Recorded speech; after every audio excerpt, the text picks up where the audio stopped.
the Lord's just so living and so fresh to me. He's so enjoyable. He's making me so happy.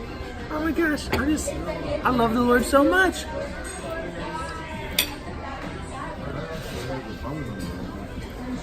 I just feel so down and oppressed.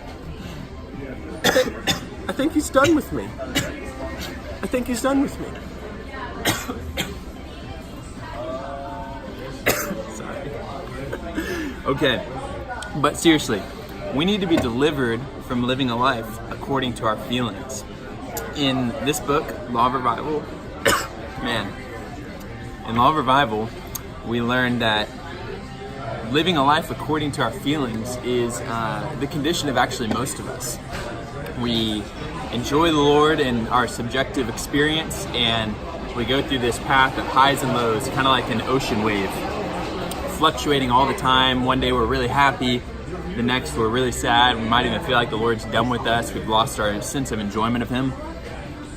But both of these conditions are the same in that you're living according to your feelings.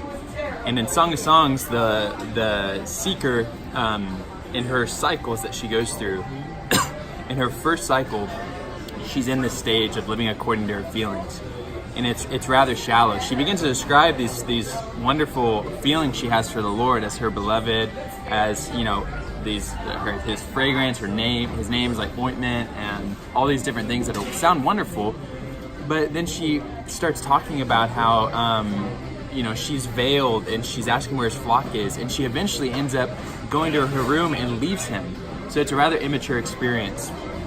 But then she looks out her window and she has a further seeing of the Lord, an objective vision of Him and who He is. She sees Him as a young hart jumping along the mountains. And we need to have this kind of an experience where we transition from our subjective feelings and experiences, or subjective feeling of the Lord fluctuating, to seeing Him by faith in His resurrection, jumping on the mountains like only one can do in resurrection. And when we see something like this, He'll take us on to the next experience, to the next phase, where He then calls us to come to Him.